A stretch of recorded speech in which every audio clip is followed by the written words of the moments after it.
So I think that is something about, the metabolism going on there as opposed to just too much iron, right? Too much iron in their diet. Worst case scenario, they still just get blood. It doesn't really change too much, and it improves your health in many other ways. But there are people reporting that it gets better, and I've seen that personally with some of my patients as well. But albeit they didn't have diagnosed hemochromatosis themselves, just too high iron, and which amounted to the same thing. So I think either way, it's well worth the effort. It could very well improve the situation.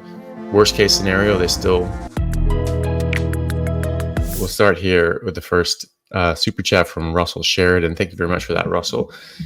Can you do more cooking videos on beef cuts? Also, what dangers are there in natural flavors and ingredients, no sugar beef sticks? Well, yeah, I can do more cooking videos. Yeah, we have that. Elle and I have we have it on YouTube, but we're sort of mostly do it on Instagram. It's just a bit easier to upload those things there. Called Kitchen Carnivore, and we try to put up like different recipes and things like that. Some of them are just a bit, different recipes because of people.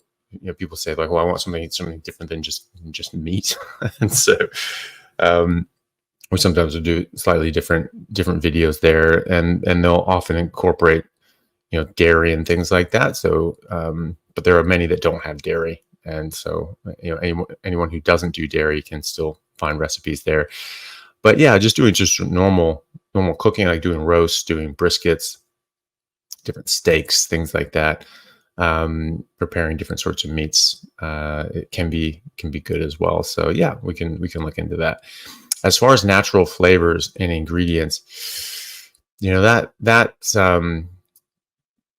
you don't even know what that means. I mean, it's natural flavors. What does that mean? Okay, it's some random chemicals, but it has the word natural in it, so we think that that's okay. Well, first of all, cyanide's natural. Arsenic is natural.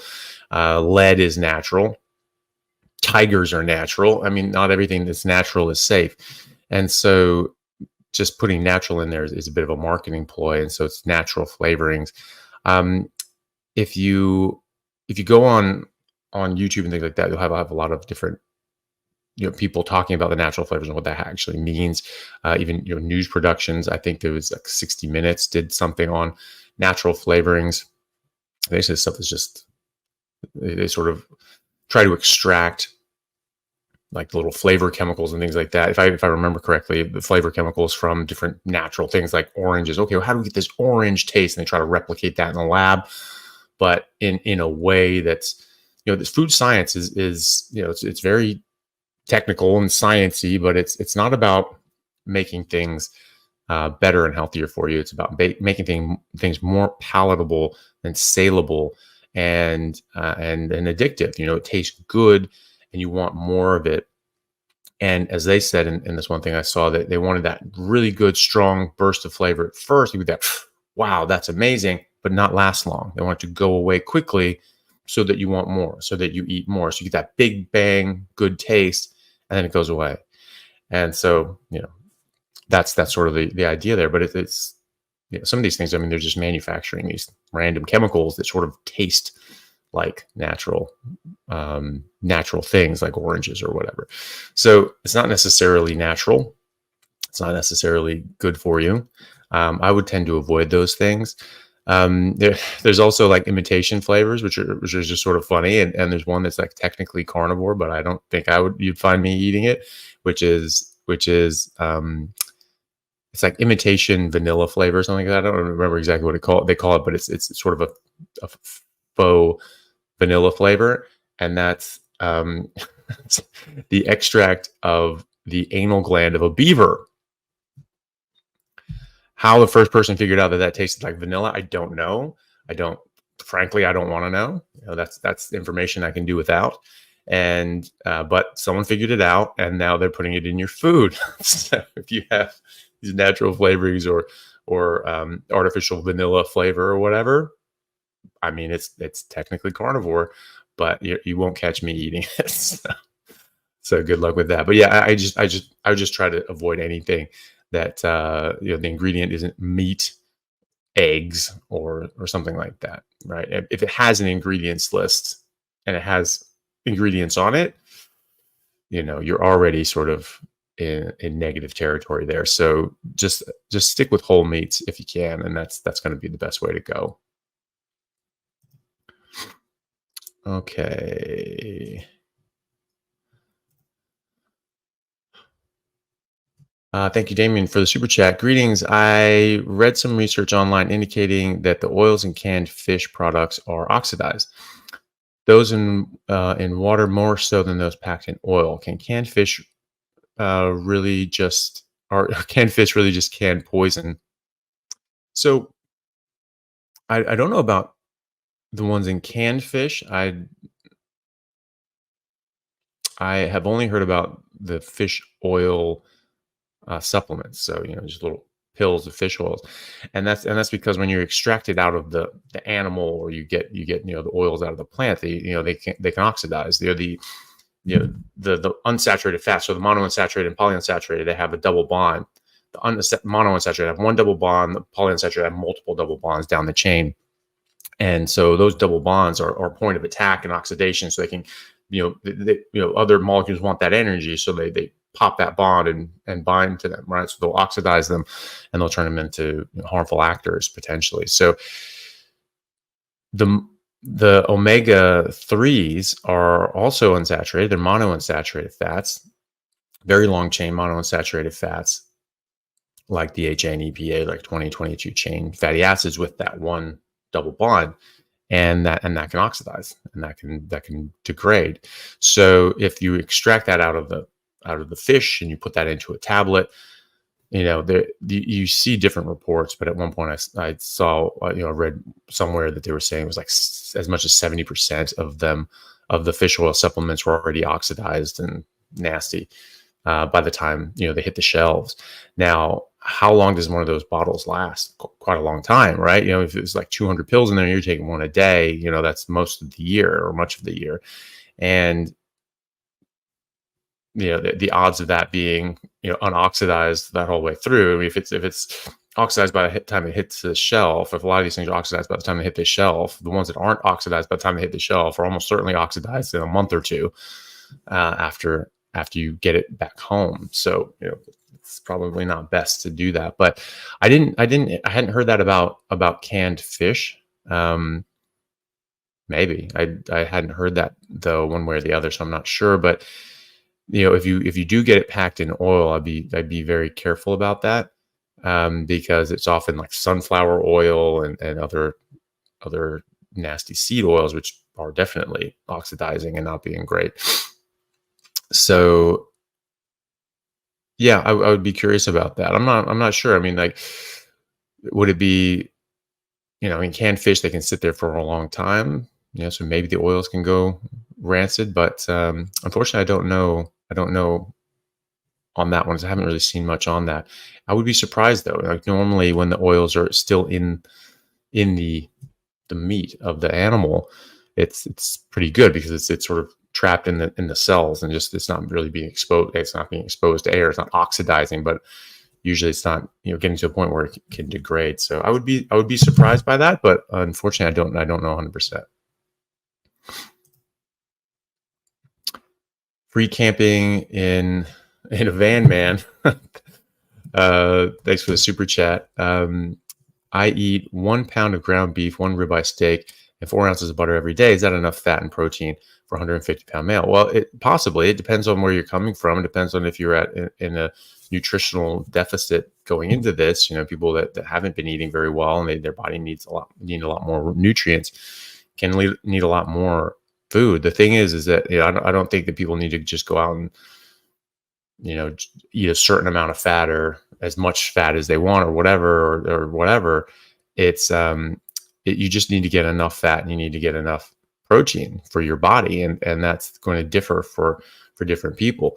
I do think that physiologically, we have a limited capacity to absorb fat based on the amount of bile that we have, and so you can try to give your body as much fat as it wants, and then you check that by your stools. And if you're getting dry, hard, constipated stools, then that means you're not eating enough fat, and then you should increase that.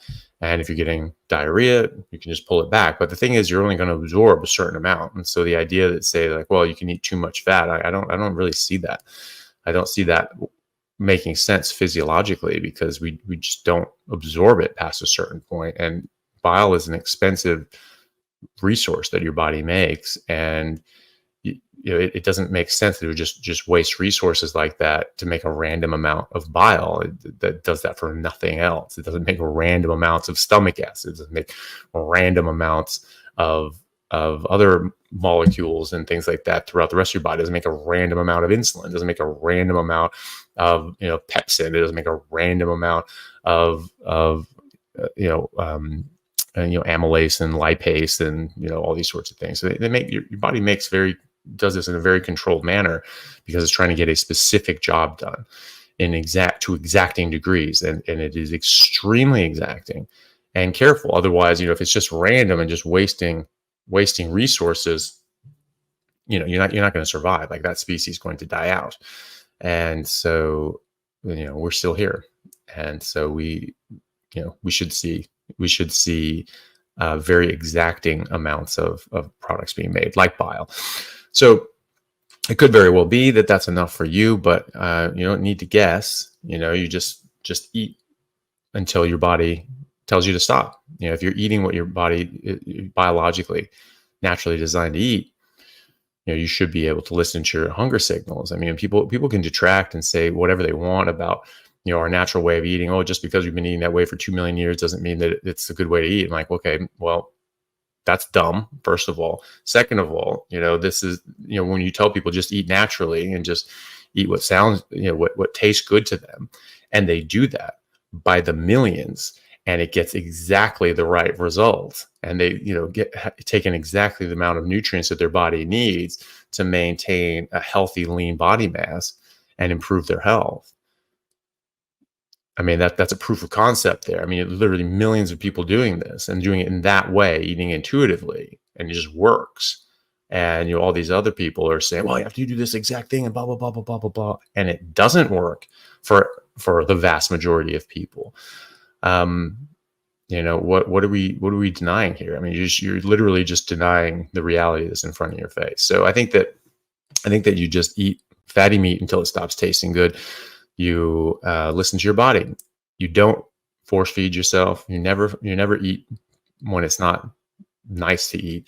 I've seen people say online that I've said that, like on Reddit or something. I think it was just a troll who was just sort of making this stuff up in order to screenshot it and then go, "Oh my God, look what Dr. Chaffee said," which was, "Oh yeah, I saw somewhere that Dr. Chaffee said you should eat until you want to puke," and like all this sort of stuff. And then they screenshotted that and put it out somewhere and said that like, "Oh yeah, look at this, look how this crazy stuff that they're putting out." And I've never said that. I've literally never said that. I've always said specifically, don't eat if your body's telling you not to. If it doesn't taste good and your body's rebelling and saying stop, you should stop. You should have stopped. So just keep eating fatty meat when it tastes good. It should always taste good. It should always be enjoyable. And so you just keep eating as it's enjoyable, and you stop when it stops being enjoyable. You take a bite and just go, it wasn't that interesting. I don't really feel like taking another bite. Then you stop. That's when you stop. And if you do that and you're getting enough food and you're getting enough fat, your body will take care of the rest. So it could very well be that that's enough. That looks like a decent amount, but it depends. If your body is not happy, if your body thinks you're underweight, if you're working out and your body wants to put on lean muscle mass, then it might not be enough. So I would just go and listen to your body and see how you're doing. Hey everyone, I hope you're enjoying this replay of my YouTube Live. If you'd like to catch a live version and ask your own questions, please go to the next scheduled one, usually every Thursday at 6 p.m. Pacific Standard Time. All right, see you then, and please enjoy the rest of the Q&A. Colton Schmucker, thank you for the super chat.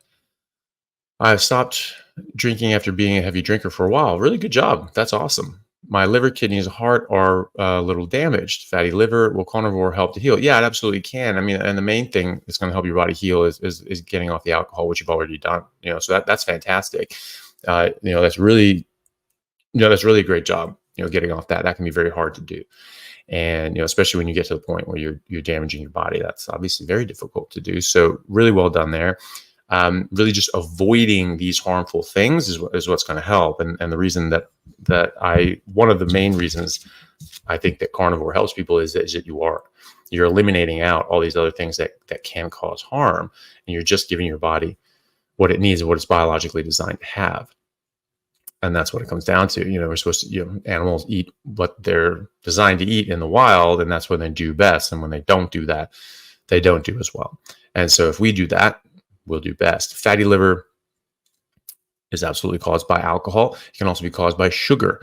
Fructose specifically has been shown, and in studies in humans that have met the Bradford Hill criteria for causation, to cause fatty liver. And you remove fructose, you remove alcohol, and this can remove the causative factors of fatty liver, and your liver can heal. Your liver can heal up into the point of cirrhosis, which is scarring of the liver. Once that starts to happen, now those parts of cirrhosis, the cirrhotic parts of the liver, those aren't going to come back. But any stage up until that, it can come back. And the whole thing doesn't go cirrhotic. It's not just one big lump of scar. It's just pieces of scar tissue start building up, and you get less and less liver function.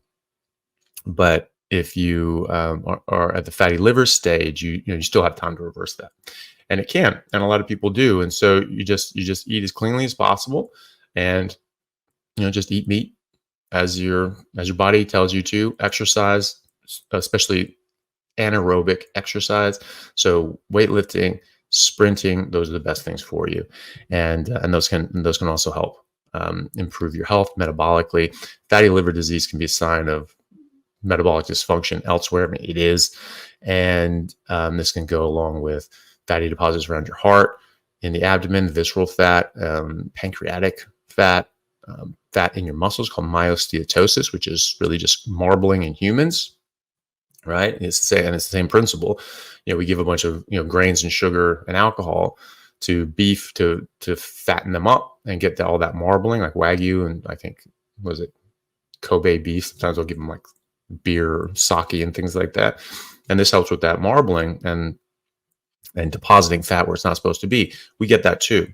We get human marbling, eating the same things, and we see, and people, I have seen people like Lane Norton was just like, oh my God, what the hell is this about? This is something we see in clinical practice all the time. I don't know if Lane looks at MRIs regularly. I don't know why he would. He doesn't work in that sort of area, but I look at MRIs all the time, and we see fatty deposition in the muscle tissue, and that's called myosteatosis. There's a name for it, so that's something that's there, and that's what it's from. It's just human marbling. That's something that Dr. Sean O'Mara talks about a lot as well, and so and he's found. I mean, he is the visceral fat expert, the pathological deposition of fat expert, like myosteatosis. And that's what he found in his studies and research. And he's done large studies with thousands and thousands and thousands of people doing abdominal MRIs and things like that, studying this. And he found that the best diet for reversing this pathological fat deposition is a carnivore diet. And the best exercise was high intensity anaerobic training, sprinting, weightlifting to failure. And so that's what I would do. And I think that you're well on the right track, and I'm confident that you'll continue to improve your health. So keep going with that, and avoid the sugar as well. So carnivore is great for this because you avoid all the things that are going to contribute to this problem, and you just let your body heal, and it absolutely can. Blessed Seven family, thank you so much for the super chat. Question: my doctor's alarmed by my ApoB level of 177. Please, any advice? I'm carnivore, eat only beef, eggs, and trying to stop 2 cups of coffee daily. I do not want statins. Well, statins, first of all, stop your body from making large buoyant LDL molecules, which is the LDL that you want.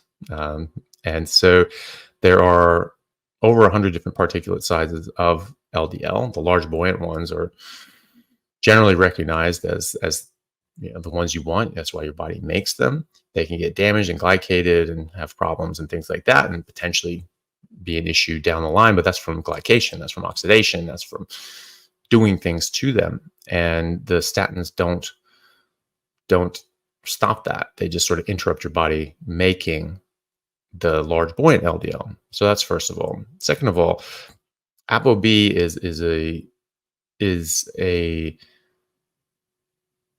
well, it's a non-specific marker, because there are other ApoBs in your body that aren't necessarily like a problem. They're actually still attached to your LDL, and they're just there. So you actually can't differentiate what sort of ApoB that you're talking about. And so that's not as clear a marker as people may think.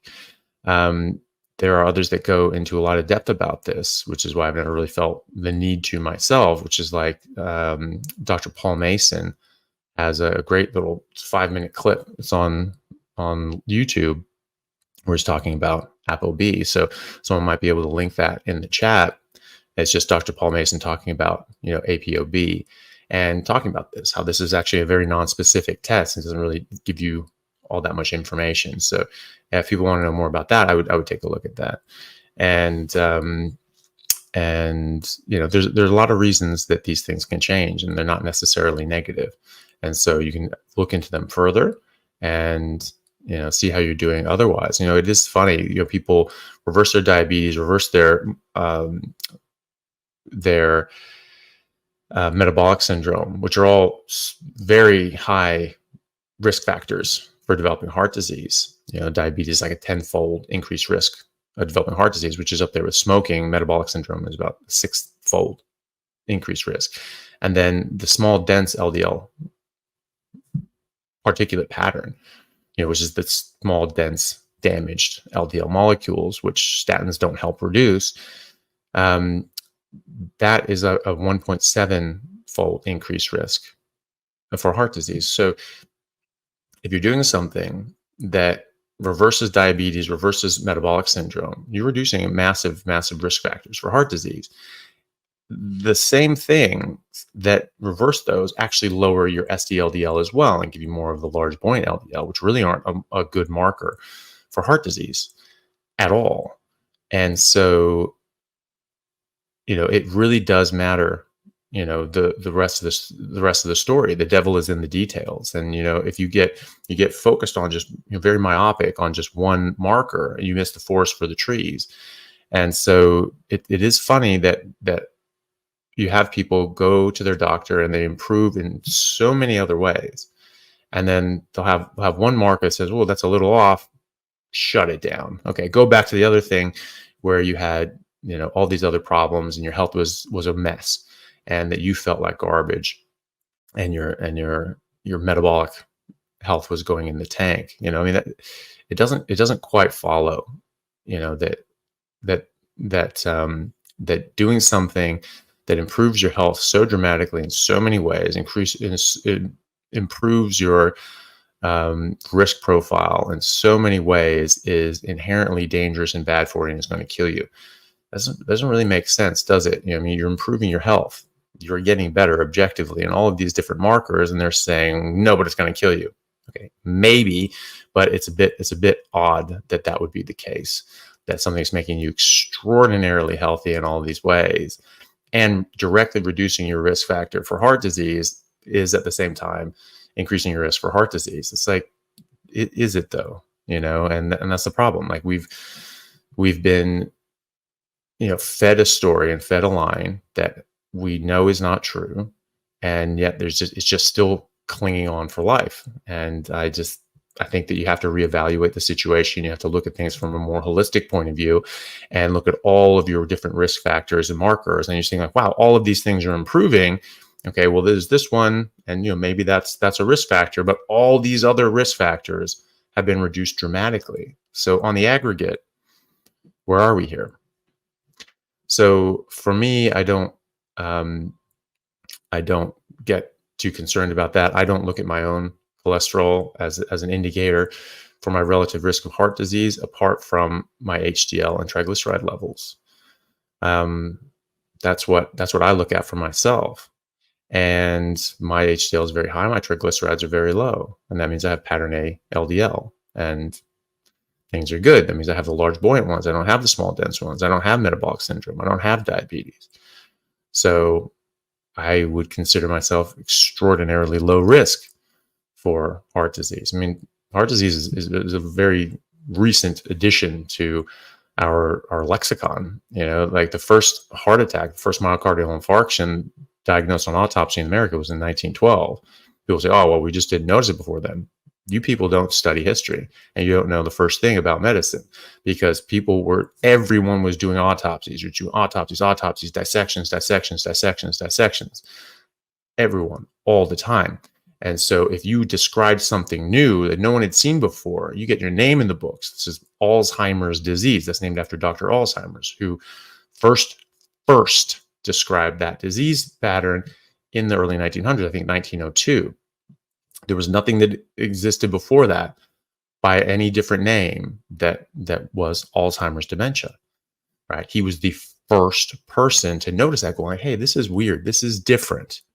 Let's write about it. And he wrote it up and he published it. And he got his name in the history books. Everyone wanted to do that, right? So you think that people just seeing these just big blockages and dead hearts and things like that, they just didn't notice it. You're out of your damn mind. You know, it's just like all the Einsteins, all the Newtons and Leonardo da Vinci's and things like that. They were all just morons that just couldn't see what's in front of them. It's not until 1986 that people started being able to pay attention. Like, you're out of your damn mind. So that was the first time. People didn't even believe them. They're like, we've never seen that. We've never seen these blockages in the coronary arteries and then dead muscle tissue. Like, we don't know if we believe you. 10 years later, it was more common. And so they're like, oh, okay, yeah, all right, that was probably true. 10 years after that, so 20 years after the first myocardial infarction, it's now the #1 killer in America. All right, that happened at a time when we're eating the least amount of meat in 200 years, right? There's none of this in the 1800s, when we were eating far more meat than we were in the 1910s, 20s, and 30s. That was a trough. It's sort of a U-shaped curve.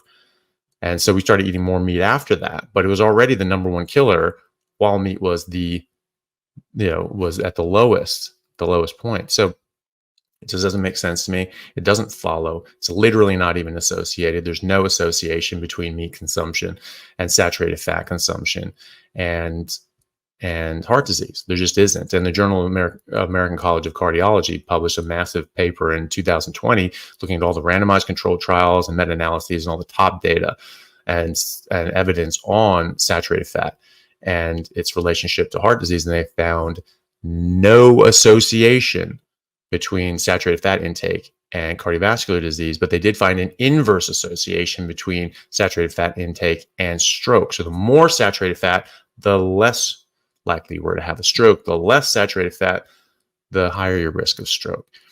And that was from the best available evidence. And that was from authors that did not have a narrative to push.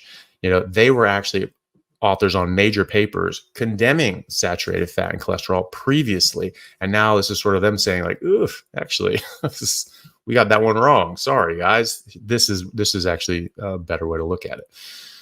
So a bit more involved maybe of a question, but it's an important one to address. And so I would definitely keep all that in mind and look at Dr. Paul Mason's video on ApoB online and just look at what the evidence actually shows.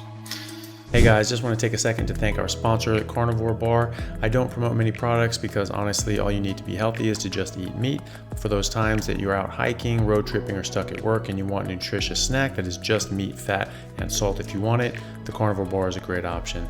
So I like this product not because it's just pure meat, but also because I want the carnivore market to thrive as well. And the more we support meat-only products, the more meat-only products there will be available in the mainstream. So if this sounds like something you'd like to get behind, check it out using my discount code Anthony to get 10% off, which also applies to subscriptions, giving you 25% off total. All right, thanks guys. Any comment on people with hemochromatosis on a carnivore diet? Yeah, this is one that comes up. It's I've only sort of spoken to a few people with hemochromatosis, and it's been when they were getting ready to try it or maybe worried about trying it. I have seen people with high levels of iron and ferritin, things like that, who didn't necessarily have hemochromatosis, or they tested negative for it, and their levels came down, because it's more about iron metabolism and the utilization of iron than just like you're getting too much iron in your body. I mean, people with hemochromatosis, they get the same amount of iron or less than other people, and it just builds up because there's some sort of metabolic issue. So, I would suspect that when you actually start working normally, your body starts working. I mean, we didn't have venipuncture, going back, thousands of years, millions of years. And so people that had that, if they were just going to die from iron overload, they would die pretty early. They wouldn't be able to breathe. And so we probably wouldn't see it in the genetic population, but we do. And so what does that mean? That means that somehow they had to survive. And so if you were potentially, eating a more appropriate diet, then potentially your metabolism of iron would be better.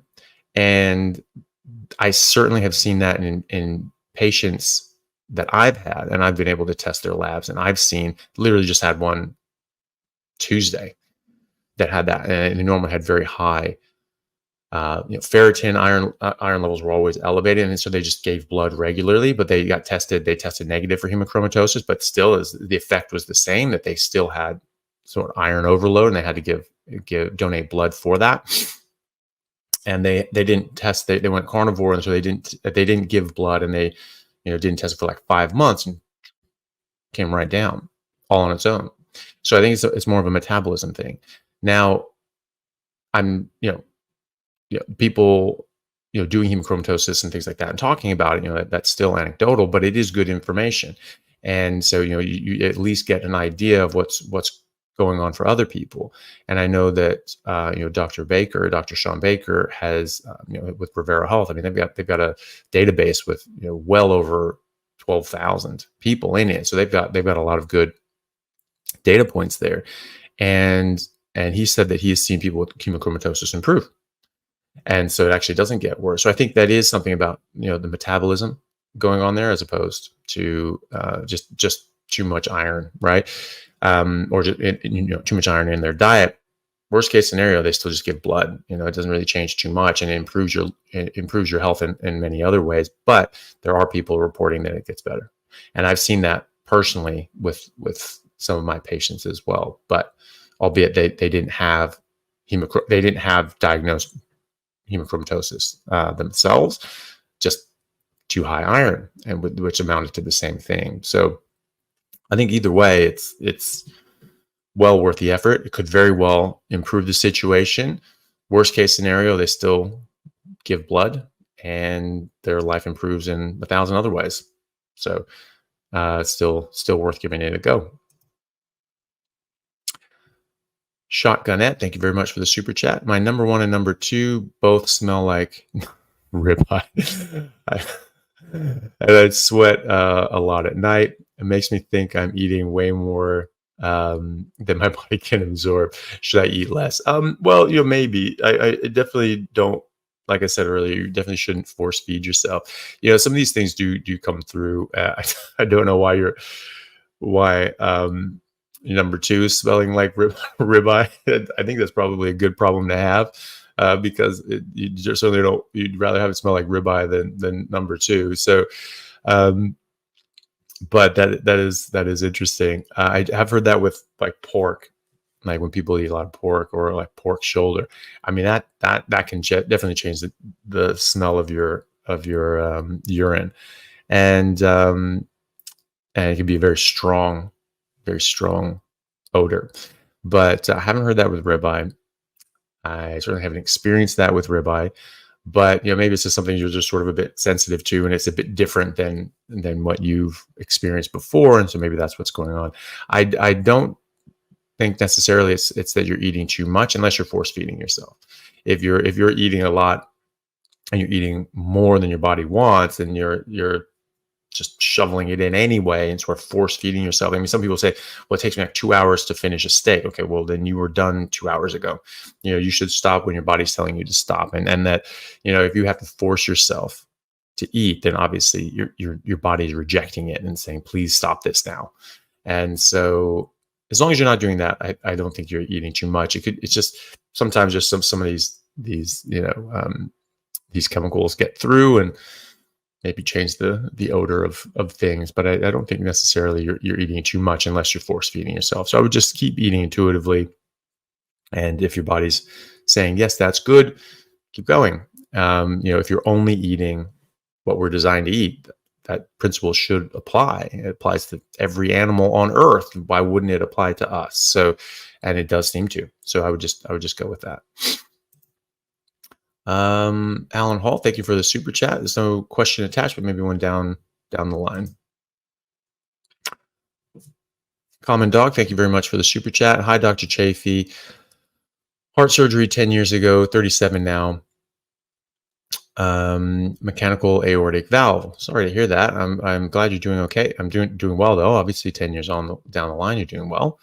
Carnivore for 4 months, blood thinners for life. Is it still okay for me? Yeah, absolutely. Look, this is going to be, I believe strongly that this is optimal for every human being at any stage of their life and health, because we're all human beings and we're all designed in a specific way. By design, I mean, we are born and we have certain genetics, biological and physiological, makeup that make us purpose built for certain things and certain food specifically. And so, yes, absolutely, you can still do this. I mean, optimal nutrition is still optimal nutrition, even though you have a mechanical valve and you're on blood thinners. No, I don't think that changes anything. In fact, I think it's more important that you do it because you want to optimize your health in every way that you can, because you have these blood thinners and you have this mechanical valve, so you want your body to work. The problem with mechanical valves, you get infections on it and you can get clots on it. And so if your body is optimized, if your immune system is optimized, that will hopefully reduce your risk of having a problem with the aortic valve. You still need your blood thinners, 100%. You don't change that, but the diet, absolutely. And it's never a bad time to not eat poison, right? So if you're saying, well, I have this condition, should I still eat poison or not eat poison? I'm like, I always will side on the don't eat poison thing, unless you're using that poison for medicinally. But you wouldn't take medicine every single day for the rest of your life unless you had something like aortic mechanical valve that needs blood thinners, and you do need blood thinners at that point. But other things are transient, and you don't just take these random things forever, right? And so I would still think that it's absolutely optimal for you as well. So good luck with that. Erica Dubois, sorry if I mispronounced that. I'm sure I did. Thank you for the super chat. Can you explain why fiber is not required in diet while on carnivore? Yeah, well, it's just not required in general. It's not they call it an essential nutrient. They're, oh my God, how are you going to get fiber? And there's people like Professor Gardner at Stanford that says that it would be unethical to do a controlled trial with vegans and carnivores, because I mean you can't even get nutrients like fiber. Like, where are you going to get your fiber? It's like, well, why do you need fiber? Like, what, 70% of animals are carnivores. They don't get any fiber, and the ones that do eat fiber, or the herbivores that do eat fiber, they break down fiber. We don't break down fiber. What herbivore that eats fiber doesn't break down fiber? Like, I don't know if there really are any. But if there are, it's the minority. And so that doesn't really follow that it would be considered an essential nutrient. I mean, that's just somebody decided to put that on there. That doesn't mean it's true. But fiber isn't even a nutrient. So how can it be an essential one, right? And if it were essential nutrient, I'd be long dead. The Inuit wouldn't exist. The Nanette wouldn't exist. The Maasai wouldn't exist, because traditionally those populations didn't eat fiber. They didn't eat plants. The Maasai have now incorporated more grains and Coca-Cola and other sorts of garbage in their diet. But even as far back as the 1920s, they had already started incorporating like millet seed. Before that, they did not. But even in the 1920s and 30s, they were extraordinarily healthy as compared to the Kikuyu, who were largely plant-based and ate a lot of grains and things like that, a lot of fiber. And they were much less healthy, the Kikuyu were. And so, as the decades go on and the Maasai start incorporating more and more garbage plants in their diet and certainly processed food, their health suffered and their health started to decline. But traditionally, no, they did not have that in their diet, and they did not have those health ramifications. That was an advent of incorporating these plant foods and fiber, and processed foods generally doesn't have fiber in their diet. Studies looking at the benefits of fiber, compare it to the standard American diet. So you're like, oh, you're eating more fibrous plants. Well, that's healthy user bias. You're more in tune with, or you're more receptive to things that might be bad for you, and so you try to mitigate those. You exercise more, you sleep better, you try to do things that are healthy for you, like eating fruits and vegetables, which we've been told are healthy for you. And so you're getting more fiber, and you're comparing that to a standard American diet, processed food, garbage filled diet, and of course you're going to do better. And then there's other ones, they give a fiber capsule to someone, but they're on the standard diet. Okay, so maybe conditionally this is beneficial, but what does fiber do? Is it conditionally beneficial because it gives nutrition? No, you don't absorb it, you don't break it down, you don't get any nutrients from it. Your gut lining might get a bit, if you have certain bacteria that can eat a bit of it, and they make short chain fatty acids, which is what herbivores do in abundance. They make a lot of that. But we make a tiny bit, and maybe that can be good for your enterocytes. But you're in ketosis, you make all of those anyway, and your enterocytes are just fine. Like you don't need fiber, or else your gut lining just dies and falls off, or else we would see that, right?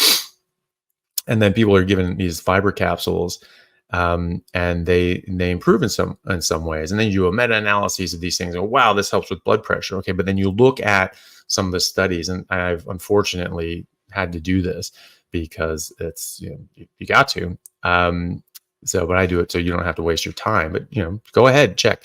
And someone says, "Oh, here's this meta-analysis, top shelf data." Well, junk in, junk out. You have crap studies that go into a meta-analysis. It's a crappy meta-analysis. And so, looking at these things was just that.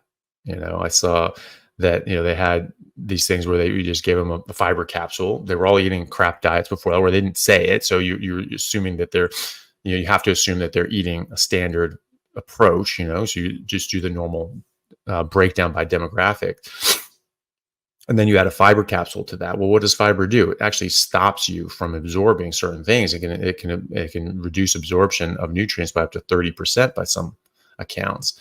Certainly Dr. Robert Lustig talks about this in his work on fructose, and he's saying, hey, actually, if you get fruit with fiber, it can actually mitigate this because you're reducing by 30% the absorption. So okay, that's good. Well, fine. If you're eating garbage, absorbing 30% less garbage, okay, that could be good. And so, that could be it. And you see this with blood sugar control. Eating fiber helps blood sugar control. Well, why the hell would it do that? How could that possibly be? What mechanistic explanation would we have? It doesn't get in your body. It doesn't affect anything else there, but it stops your body from absorbing a certain amount of sugar, up to 30% less. Okay, well, yeah, that'll help stabilize your blood sugar, wouldn't it? Yeah, okay. But what if you're not eating crap? What if you're eating only good things? Now you're stopping the absorption of good things. Well, that's not in your favor, right? So they don't test that. They don't test adding a fiber capsule, to people like me who aren't eating crap or just eating good things. What does that do? And so when you look at those studies that add fiber to a standard diet or to whatever people are eating, and their blood pressure goes down, well, that's great. Well, how much did their blood pressure go down? And in one of these studies, in this meta-analysis that was just supposed to be the end-all be-all, it was like an average of like 1.4 points. Okay, so you went from, they didn't just making up numbers here, but you go from like blood pressure of 160 to an average of 158.6. It's like, wow, it just really lowered your blood pressure. Wow, I'm so impressed. But then they run with that and they say fiber lowers blood pressure. I'm like, yeah, yes, technically it does. Is it enough to actually mean anything? Probably not, but it technically does. You're correct. So you don't need fiber because no one needs fiber. You don't need fiber on a carnivore diet because no one needs fiber. If you're eating high octane garbage, maybe this can help.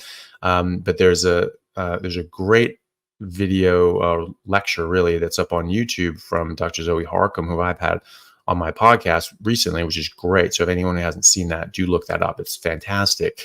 And she has a whole thing on fiber, and one of the studies she talks about is it's with over 2,000 people, and this is just general population. This isn't whatever, and so this is just normal people, and it found that the high fiber group actually had a higher rate of cardiovascular death, right? So the mortality rate of heart disease was higher in the high fiber group. So like that's not good. I'm not sure why that would be, what the mechanism would be, or what other confounders would be in there. But you can't just, if you're going to take all these other sort of epidemiological things, saying, oh well, this can improve and blah blah blah, this is, or even smaller experimental or whatever. I mean, you can't discount all these things either, but you have to at least sort of think about it. So she does a great lecture on that. Large study, over 2,000 people, higher fiber diet, died more. Okay, so that's probably not what you want. But if you think about it from a mechanistic point of view, why would we need it? It's not a nutrient. We don't break it down. We don't get any nutrients from it. So it cannot be a nutrient. It certainly cannot be an essential nutrient. If it's not a nutrient, it cannot be an essential or inessential nutrient. It's not a nutrient. And so that's just misclassified. And so maybe in certain conditions, fiber is beneficial. Sure. In the context of eating a proper diet, I don't think so. And I think that it can actually be detrimental, certainly from simply from stopping you from absorbing nutrients that you want. And so I don't worry about it. And you certainly don't need it to defecate. That's ridiculous. You just eat more fat, and your stools will be nice and soft, just like 70% of all animals on Earth. They do just fine going to the bathroom, or going to the woods with what they're eating without fiber. Sharon Thurman, thank you very much for the super chat. I have my son on a carnivore diet, hoping that it will help with his delays. Recently found out he has areas of gray matter heterotopia according to UCSF. Thoughts on if the carnivore diet can help? Thank you. Well, it depends on what's causing that. And I'm very sorry that he's having trouble with his development. I do think this would help. I mean, I don't know exactly what is going on there, and why that's being caused, and what's the cause of that. Obviously, it matters what the underlying cause is, to see if changing diet will improve that. However, I can tell you that providing him with optimal nutrition and avoiding everything that could be potentially negative to his development is always going to be a good thing. And so, especially neurologically, especially around neurological development, it is very important to get all of these fatty acids and the DHA and EPA and those omega-3s that only come from animal fat. They don't exist anywhere else, and you just don't make them properly without getting them. So you need them; they are essential. And all the different, many different essential nutrients that are required for our brain and neurological development, those all come in meat, and those all come in animal fat. And that's very, very, very important to get. Also, being in a state of ketosis is extraordinarily important for brain development, proper brain development. It's also good for mitochondrial function and dysfunction. You can actually damage your mitochondria and with various things that you're eating, but also just having high insulin and being in that alternate metabolic state that is called the fed state, which I think is just a pathological defense mechanism against hyperglycemia, that your body is trying to protect you by slamming up your insulin. I think that that it's much better to be in our natural state. Infants and even fetuses are in a state of ketosis. And it's very easy for children to get into ketosis because it's very important for them to, because that's required for optimal brain development. Ketones cross the blood-brain barrier freely, and they can reconstitute into fatty acids and actually get used as the building material and building blocks for the brain. Also, your brain makes cholesterol, which is upwards of 20% of the physical volume of your brain. So people say, oh, you should take statins and things like that, and it's good for dementia. Like, well, that doesn't really make sense, because if it's stopping your brain from making cholesterol, which your brain does as a building block component of your brain, and that why would that be beneficial? Why would reducing the building materials and potentially stopping your body from rebuilding and repairing your brain, how would that stop and prevent dementia? I think that just doesn't pass the smell test. And maybe, but I think it's complete BS. And I think it's just people just trying to push the pharmaceuticals narrative. I just think it's complete crap. So for kids especially, I think it's very, very important to be in a state of ketosis much of the time for proper neuronal development. We have 100 years of evidence showing that ketogenic diets, like a carnivore diet is or should be a ketogenic diet, and we have about 100 years of evidence on this, that it helps with things like epilepsy and certainly diabetes and migraines and other sort of neurological disorders. And we're just seeing more and more and more improvement with these sorts of things. So I do think it would help him. I can't say if it's going to help his underlying cause of his issue, but I would hope that it does. And I would expect it to help in many, many other ways, especially with neurological development. Always remember that there's a hard line between pre-agriculture and agriculture human beings in the fossil record.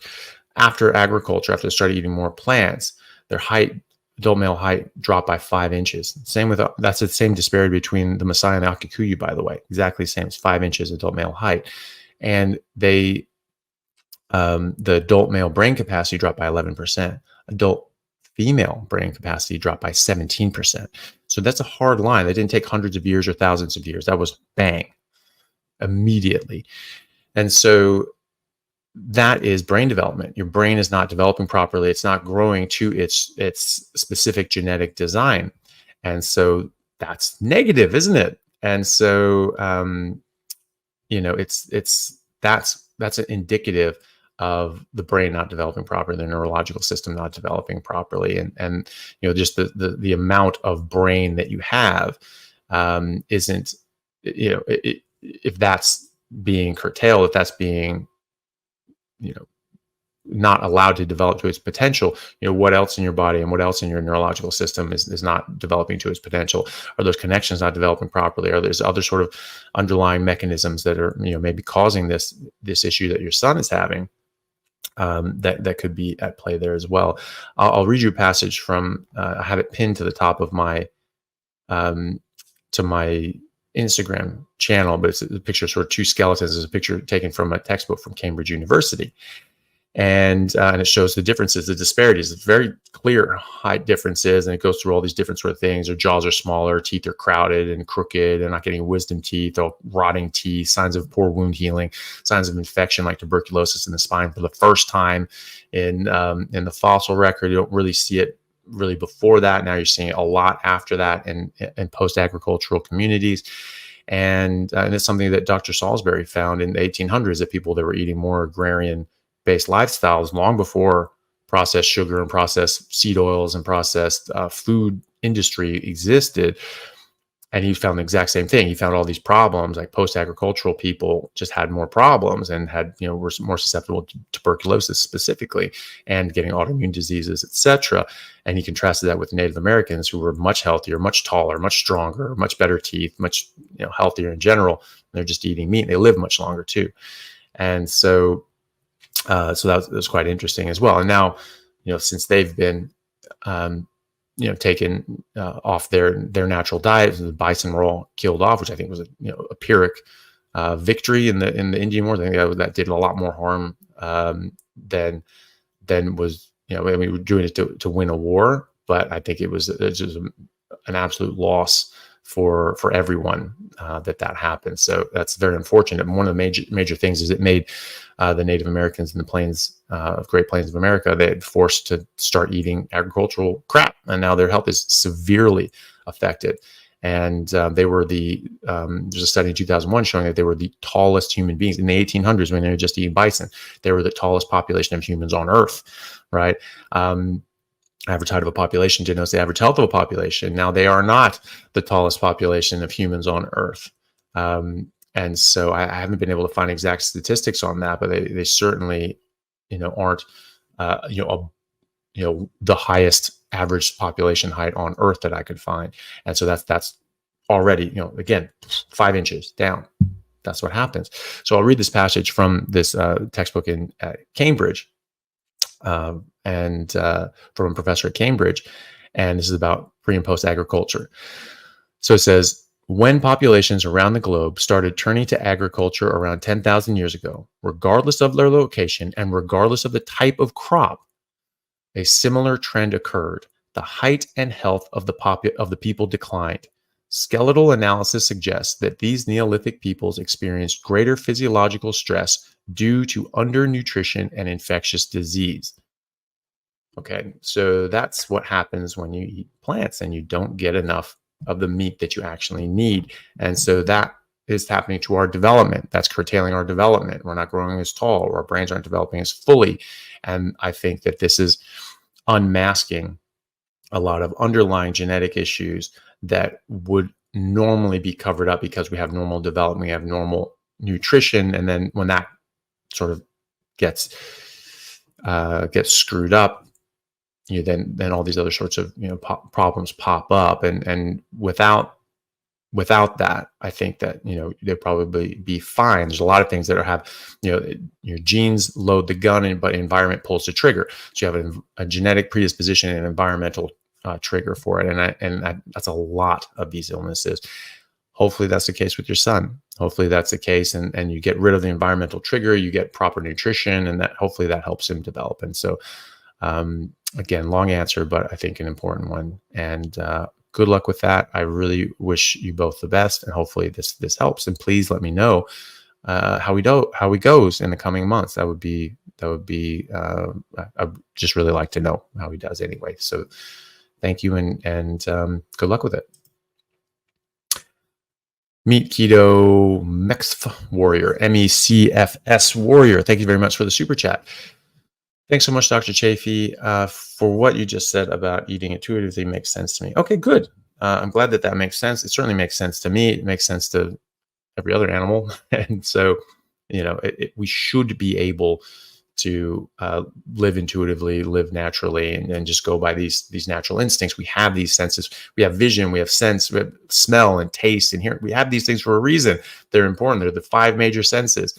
We just don't get to trust our taste and our satiety and all these sorts of things. That has just never made sense to me. So I'm glad that makes sense to other people. Yeah, keep going with it, and good luck. Damian Williams, thank you so much for the super chat. It's very kind of you. I am doing an experiment, drinking various sweetened and unsweetened liquids after fasting 12 hours, testing for insulin before and after drinking them. How long after I consume the liquid should I wait to retest? That's a good question. There's, you do like a glucose tolerance test. You check it fairly quick. You can probably look that up. Just look up a glucose tolerance test and just see what the typical time is that they wait. They'll give somebody, big, massive, pint of soda or something like that, and there's like a big hit of glucose, and then they'll wait. I don't know if it's 20 minutes, half an hour, something like that. But it should say, just look up glucose tolerance test. They'll have a protocol on there, and just do that. And so, have the sweetened and unsweetened liquids, or I don't know if you're doing artificial sweeteners as well, and seeing what happens there. But I would just, give it the same amount of time. Some things may have a delayed onset, and so it might be that, you have like a big protein meal. It may be 3, 4, 5 hours after that, you start seeing a bit of a rise in your blood sugar. Could be. So that's something that people have experienced. This is where, like, CGMs, a constant glucose monitor, sort of helps with that, because you can just see these patterns. So that if you're doing some self experimentation with different sorts of things, that's something you could do as well. If you're just doing this with different sweeteners, artificial and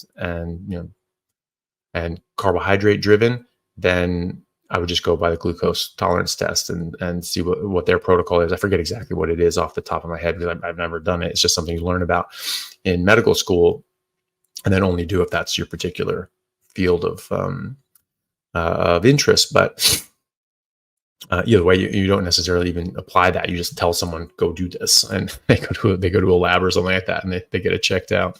So yeah, just look that up. I would check that out, and maybe a constant glucose monitor would help you with that. Getting those data points. Natural and simple living. Thank you very much for the super chat. How do I know if I'm doing keto or carnivore the right way? I'm so nervous about heart disease and I still eat dairy. Is that okay? Well, yeah, some dairy is fine. I would keep it to a minimum. I would keep it as infrequently as possible, and just use it as a condiment. And so, I would avoid milk because it has enough carbohydrates to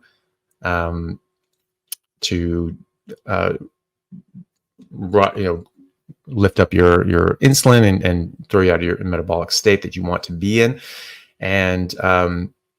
And so I would avoid that. And then just dairy, I would just use like cheese and things like that, just as a condiment infrequently. Meat is the meal.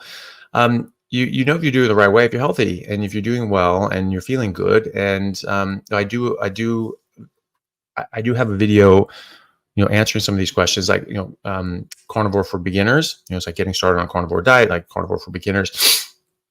Sort of talk about the different ways that I think is a good way of doing eating intuitively, eating fatty meat until it stops tasting good, listening to your body, trying to get enough fat. Your body needs fat. You want like 1 to 2 grams of fat per 1 gram of protein. That seems to be the ratio that most people do well with. That's the ratio that most animals in the wild do the best with as well. So, and just listening to your body, looking at another follow-up video for the Carnivore for Beginners one, which is fiber, constipation, and diet.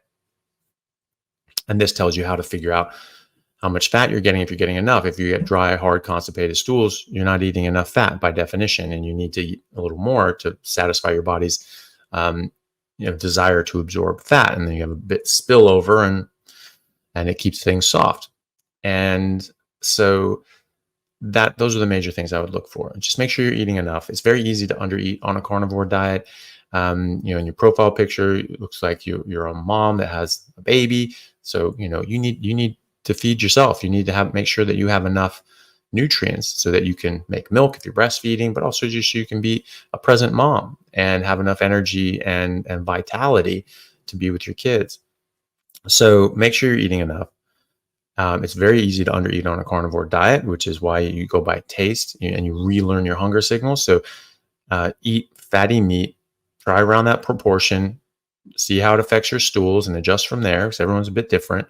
And just eat as much fatty meat as tastes good to you, and then stop. But keep eating if it does taste good. If it just sort of feels like, yeah, I feel satisfied, but I could have kept eating, keep eating. Just you want that. You want to satisfy your body's desire for food. So I think that's the main way. The thing about heart disease, I really think that this was just a non-starter. Again, meat is not even associated with heart disease. We had thousands, millions of years that we were eating meat, and weren't ostensibly, we obviously didn't have records going back then, but we did have records in the 1800s, and we were eating much more meat than we were in the early 1900s when heart disease first came on the scene.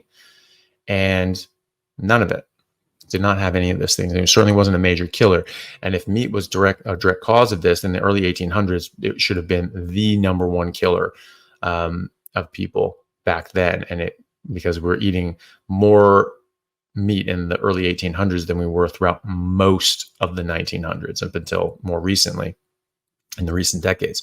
So, I don't think for a second that meat causes this. I don't think for a second that saturated fat causes this. I don't think for a second that our natural cholesterol that we're making causes this. Maybe you damage it, you glycate it by eating carbohydrates and sugar and alcohol and seed oils, and that can cause damage to it. And maybe that has a role to play, but these things are also damaging the rest of your body as well, and they could be precipitating that. We know trans fats, those really, seem to have a causal relationship with heart disease, because people that were eating more trans fats, the heart disease was much higher in those populations.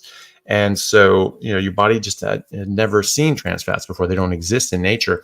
And so they were just getting deposited in strange places and building up these atherosclerotic plaques, which potentially could be happening with these plant sterols, these plant cholesterol molecules that can be deposited in our artery lining walls, which look very similar to our cholesterol, and potentially why they were cast as the culprits. So we see cholesterol in there. Well, is it human cholesterol? Is that plant sterols? I mean, we have certainly found plant sterols in the lining of arteries. So who knows?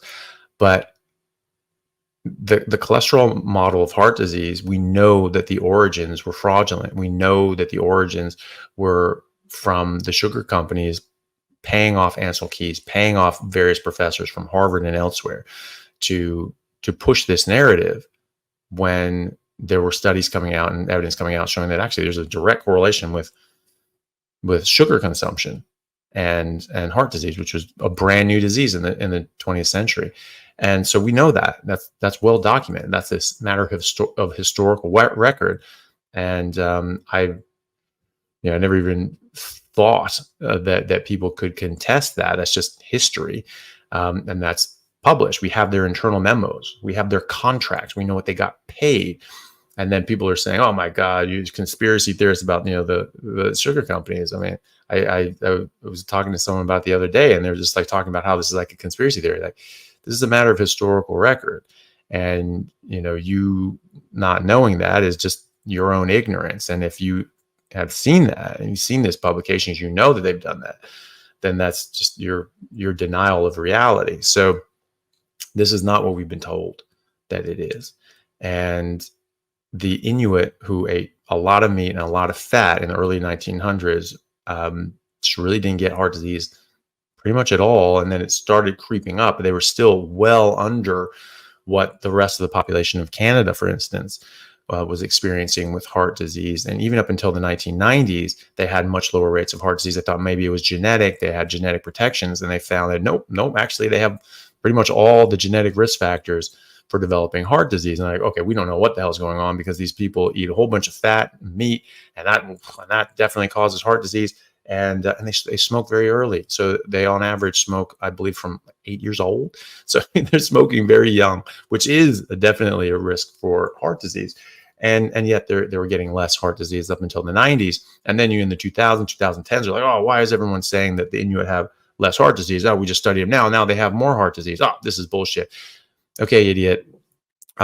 Before, when they were eating what they were traditionally eating, they had less heart disease. Now they're eating this other crap and they're getting more heart disease. What does that tell you? That tells you that the things that they're eating, the change in their diet, is what's causing the heart disease. So now they're eating more processed food, drinking more alcohol, and eating more garbage that we eat in the West and was brought in from the West, and they're getting more heart disease. Well, funny that's what we're all saying, is that it's the food causing it, but not the meat. You got it wrong. It's backwards. And so, it's projection from the sugar and processed food industry saying, "Ooh, it's meat. Ooh, you're causing heart disease." No, it's you, asshole.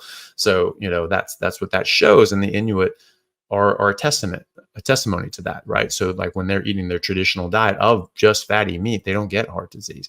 When they start getting incorporated into Western society, start eating a Western diet, a lower fat and high carb and sugar and seed oil and alcohol diet, then they get much higher rates of heart disease.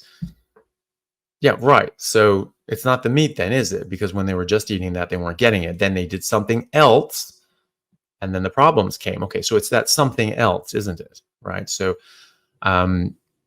this is why I choose to live the way that I do, and I feel much better for it. Dave Feldman is doing fantastic work showing this, that these lean mass hyper responders, people that have very high LDL, but also high HDL and low triglycerides on like a keto carnivore diet.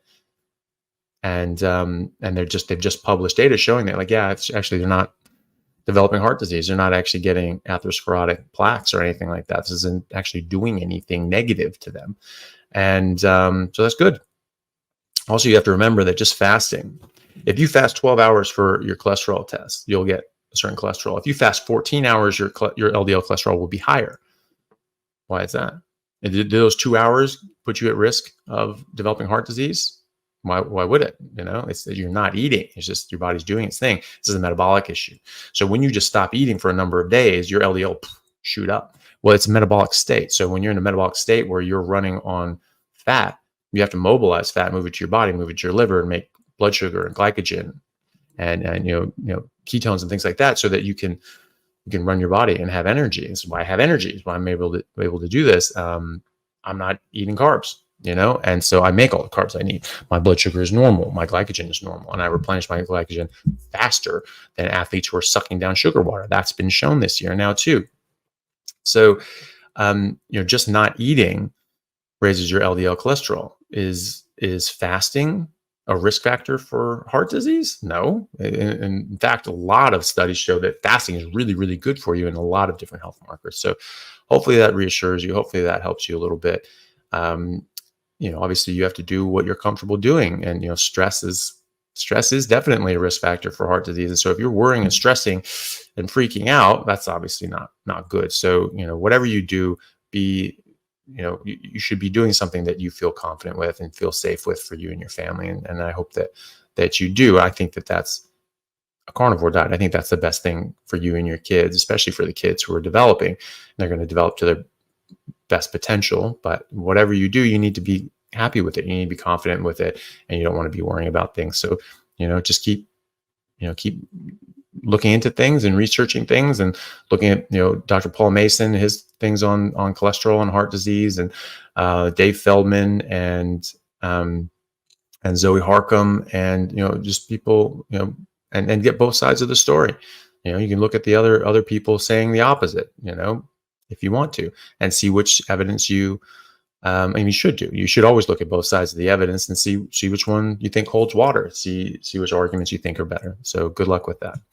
I sort of lost track of time, guys. So we're going to have to, oh gosh, I might have to cut this short. I'm going to try to go through as much of the super chats as I can. But I have to go in sort of 10 minutes, 10, 15 minutes maximum. So yeah, please don't do any more super chats.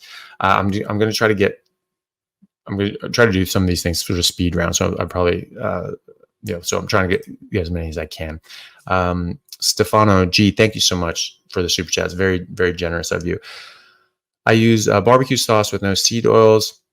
Has 13 grams of carbs and for 2 tablespoons. It really helps me adhere to meat only. Otherwise, I use garlic, paprika, etc. Just salt. It's tough. Your opinion, please. Well, look, if you're going to use sauce, I would just go for the one that has as little sugar as possible. Sugar is very addictive, and you just sort of want to get rid of that. If you're using seasonings and spices and things like that, I prefer not doing that because I feel much better without it. And objectively, there are things in there that you don't want. However, if it helps you adhere to this, if it helps you stick to it, and it helps you keep all the other stuff out of it, I think that that's a net positive, and it's certainly the lesser of two evils. I think at some point when you're more comfortable with this, it'd be a really good idea to try 30 days without them, and just see how you go and see how you feel. I think you'll find that your tastes actually change, and you actually start really appreciating just the meat for itself. And I certainly do. And I don't want sauces or seasonings on it because I'm like, wow, I just want the meat taste. I think you'll find that same thing as well. You have very strong flavors in these sauces and everything, and it really overpowers that. But when you're just eating the meat, you start picking up the subtleties of it, and they start becoming very, very, favorable. So if it helps you stick to this and it helps you avoid all the other stuff, then I think that's a good thing. I think it's a good thing also to try 30 days minimum, just try without it and see how you feel. I think you'll feel a lot better. And I think you'll really appreciate the taste of the meat as well. And then you can always try it back in and see how you go. And if makes you feel good, then that's fine. And, or if it's not that big of a deal or whatever, and you enjoy it more, then that's totally fine. You've already eliminated out 99% of the other crap, and so you're going to be doing much better than everybody else. So I think it's definitely a net positive. And if it helps you stay on track, then that's great. But give it a shot without it at some point when you're feeling more confident with the diet, and see how you go. Alexander, thank you very much for the super sticker. That's very kind of you. I appreciate that. Nicholas Simmons Josias, thank you so much for the super chat. It's very kind of you and very generous. I recently switched to a carnivore diet to improve my health and optimize my life. I'm a gym rat, and I'm wondering if you're able to help me with my diet for muscle and strength gain. I have a goal of getting to 240 pounds of lean muscle. I'm currently 220. Yeah, just eat more. You need to eat enough that you need to stimulate your body with exercise. You need to eat enough, and that can be hard to do. But once you get that pattern, because you don't want to eat right before you work out, because you won't have a great workout. You want to eat sort of after you work out. And so you want to push yourself, and and lift a lot of weights, and do that in the most favorable way. And then you just need to eat enough. So you need to get enough food. You need to keep eating fatty meat until it stops tasting good. You need to do that probably 2-3 times a day in order to get enough food so that you can build up your body. It may be that your body doesn't naturally want to go much bigger than 220, 230, but the best way to do that and to maximize your muscle gain is just eating a lot of meat. And you don't need to force feed yourself. People say, oh, you have to have, calorie surplus and all that sort of stuff. That's because you're eating the wrong thing. Your body knows what to eat. Your body knows what to do and what nutrients it needs to grow muscle. You eating more than that and force feeding yourself, first of all, you may or may not absorb it. Second of all, you probably turn it into fat. And so you're not actually forcing your body to make more muscle. I think zero evidence of that. More fat deposition, more glycogen in your muscles, more fat in your muscles, that myosteatosis. So maybe it looks bigger, but it's not actually lean muscle mass. So you don't want to force feed yourself. You just need to get enough. And so just keep eating fatty meat until it stops tasting good. Do that like 3 times a day, and see how you go. And you have to time that properly with your workouts, because you don't want to box your workout by eating too much, beforehand. But, I work with, different athletes like, Ryan Talbot, who's an NCAA Division I 2-time All-American decathlete. And he was sort of saying, hey, I'm losing weight or whatever. I'm like, hey, you need to eat more. You need to eat more. And so he figured out times that he could sort of stick in more meals. And then the problem was he was putting on too much muscle, right? So it's a good problem to have. He's just like, yeah, I actually have to work out less, because if the more I work out, I'm just slamming on muscle, and it was more than you need, because he's, doing high jump and pole vaults and hurdles. He needs to keep a somewhat lighter frame. And so that's what you do. You just need to stick those meals in there. And if you do that, you'll find that you will never put on lean muscle mass easier than when on a carnivore diet. So good luck with that. I'm excited for you. I think you'll do great. Super chat from Julian. Thank you so much for that. Hey, Dr. Chaffee, have you heard of any anecdotes on carnivore healing colon strictures? I had a colonoscopy done, which showed a stricture at the hepatic flexure and with abundant scar tissue formation. Thanks for all you do. I haven't, and I sort of would be less confident of that healing, because scar tissue is generally pretty permanent. Now, people do notice that scarring, on skin and things like that, will soften. I mean, I've had some scars from rugby where it's just split my face open, in different, contact situations, tackle situations, that those scars were, more pronounced. Now they're just much more faded. It's much harder to notice them. And a lot of other people notice this as well. And so, it could be that it could get some sort of, could ameliorate them in some fashion. They're not going to get rid of all the scar tissue, though, certainly, because that's permanent tissue. It's not going to be replaced with new healthy tissue. Could it improve it? Potentially. I mean, some people notice visible scars improving visually, but that doesn't necessarily mean it's going to help from a structural functional point of view. Hopefully it does. But unfortunately, Unfortunately, I don't know if it will, but it would be interesting if it does. I think that less likely to, though, just because the scar tissue is more permanent. But hopefully it softens it up a bit enough that you don't actually have any actual problems with it. At the hepatic flexure, things are sort of more liquid anyway, and if you're eating a lot of fat, it may not be an issue. If that keeping things nice and soft, that should pass pretty easily. So hopefully it doesn't cause any functional issues anyway. Up Mitch Carney, thank you very much for the super chat.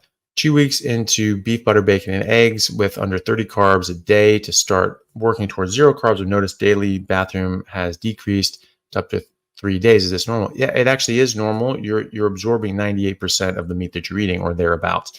Contrast that, and so you're only 2% needs to come out, right? So that's not that much. Contrast that with fiber, which can be 95% of a fibrous plant being fiber. That all needs to come out, right? You're only absorbing maybe 5% of that or so, it depends on the plant. And so that's a big difference. 2% is coming out instead of 92%, right? So there's a big difference. You just have less volume of waste coming out, and that's what's happening. As long as it's soft, that's the important thing. If it's hard, dry, blocky stools, then you need to eat more fat, and that's what that is. Marie Argentieri, thank you very much for the super chat. 5 days on carnivore, almost no appetite. 72-year-old woman, fairly healthy, aortic aneurysm, bilateral neuropathy in feet. My goal is to get stronger. Thoughts on the low appetite?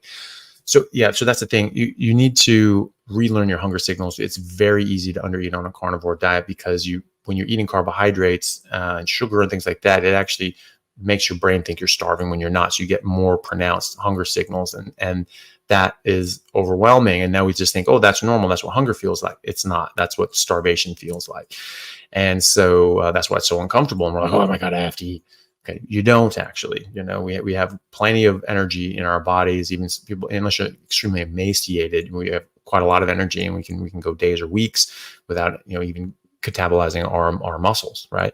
So you just need to eat fatty meat until it stops tasting good. So that's the thing. And you relearn your hunger signals. If you're feeling tired or off or something's different, you just think, okay, am I hungry? If you're having carb cravings or like, ooh, the bread smells good, ask yourself, am I hungry? Try eating fatty meat or eggs. If they taste good, you're hungry, keep eating until it stops tasting good. And that's the thing. I did this in my early 20s. I just was not, I was like 4 days in a row, I wouldn't eat. But I was just like, man, I am just not hungry. But it caught up with me, and eventually it was hurting me. And I just finally just said, okay, I'm not eating enough, but I'm just not hungry. But I'm like, but I have to eat. I'm not eating for 4 days in a row. Like, what the hell? That's stupid. Obviously I need more than that because I was working out. I was at at rugby training and working out for 6-8 hours a day. Obviously I needed to eat. And so I just said, okay, I'm just going to eat every day. And that fixed it, And so now I thought more about this and thought about the biochemistry and the physiology of it, and that's where I've come to the conclusion that you need to keep that we have deranged hunger signals, and we need to relearn our hunger signals, and so just keep eating until fatty meat stops tasting good, and I think you'll be fine. IA, thank you very much for the super chat. That's very kind of you. I don't see anything on there, but and I don't see another one down the chain. Okay, I can do one more, guys, and then I've got to run because I've got patients that are going to be waiting for me in about 20 minutes. So I've got to get dressed and run to the clinic. So this is the last question. Will be from Troy Dan 22. Thank you very much for the super chat, and thank you everyone for the super chats as well. Otherwise, I'm so sorry that I'm not going to be able to get to all of them, but we'll finish with this one anyway. Question: Hi doc, love your work. Can you talk on salt, please? What brand do you use? I live in Australia. Does it raise blood pressure? Should we get iodine salt? Avoid anti-caking agent. Avoid Himalayan pig salt. Well, definitely avoid anti-caking agent. I don't know of anything in Himalayan pink salt unless they have anti-caking agent in it that should be avoided. Those mineral salts from like the mines, like Himalayan pink salt or Redmond salt. From what I understand, those are probably very good and great, and they have these minerals in them that are good for you. You want to avoid things. A lot of sea salts have a lot of microplastics in them, so that can be a problem. I don't think you necessarily need to get iodized salt unless you have an iodine deficiency. Then that can be beneficial. Does it raise blood pressure? For some people, it will. I think it's only something around 20% of people that are actually salt sensitive, that they actually need to avoid salt. Most people can salt to taste and not have any derangement of their blood pressure or deleterious effect on their blood pressure. If you're eating more salt and you're putting extra salt, then that can be a problem. Then some people, maybe 1 out of 5 people may need to just sort of reduce their salt. So see how it affects you. If you're noticing that you're having blood pressure issues, you can try cutting out the salt and see if that makes an effect. So yeah, just try that with yourself. Most people will be fine. Most people are fine just salting to taste. And you may find that eventually you don't want salt. A lot of people do like salt at first. Some people even find that they need more salt. They don't use all that much salt, and they need more salt. And then that can sort of normalize and settle down once their body sort of figures out how to stabilize your electrolytes. I find that I found early on that I salted pretty much normal as I did before, and then I started using slightly less, slightly less, slightly less, slightly less. And over years, I eventually didn't want any salt. So this past year, I've just stopped salting. And if somebody else salts, I don't get worried about it. But it generally tastes too salty for me if even put a little bit of salt on it. And so I actually prefer no salt now, and I don't put any salt. And but that's after like 6 years, like 6 years of just slowly decreasing the amount of salt naturally. I salted to taste. I just didn't want as much. My taste ran to very little salt, and now I don't want any salt. And so that's what I would do. So yeah, just salt to taste. The mineral salts like the Himalayan pink salt, the Redmond salt, I think are probably the best. They're not going to have the microplastics and weird things in them. Definitely avoid anti-caking agents. Those things are generally endocrine disruptors. They can screw with your hormones. So definitely avoid that. I don't think you need iodine unless you need iodine. And if you have a deficiency, then maybe some iodized salt are good, or some Lugol's drops or whatever.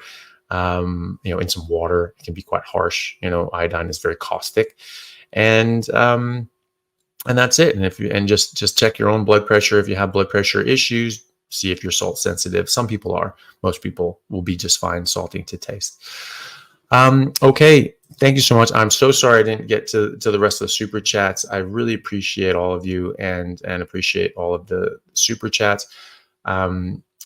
But unfortunately I have to run. Next couple times I will be in Seattle. I'm still going to try to keep to the same time, and I will have a bit more leeway and time to answer more questions. Because I won't be rushing to work shortly after that.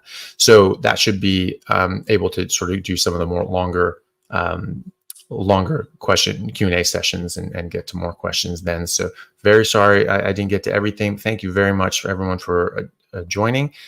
Please do join me again Sunday night, Monday morning in Perth, Sunday night in America, in Canada, and Mexico and South America, and for the next premiere, the next YouTube premiere of my next new episode. We're sort of rebranding. We're taking these lives and sort of just turning them over and putting them into just normal videos, and that sort of helps have them run longer, because apparently the algorithm will show a live for a few days or a week, and then it'll just sort of shut it down. And then so you just sort of take it and put it in as an actual podcast episode or a YouTube video, and it'll sort of get promoted out longer to people. So that's what we're doing. So some of the new videos will be previous lives that I do. This will be put up as a normal video as well.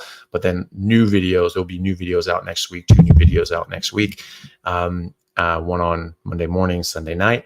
And so please join me for the premiere there, and I will see you guys there. Thank you very much, everyone. Really appreciate you.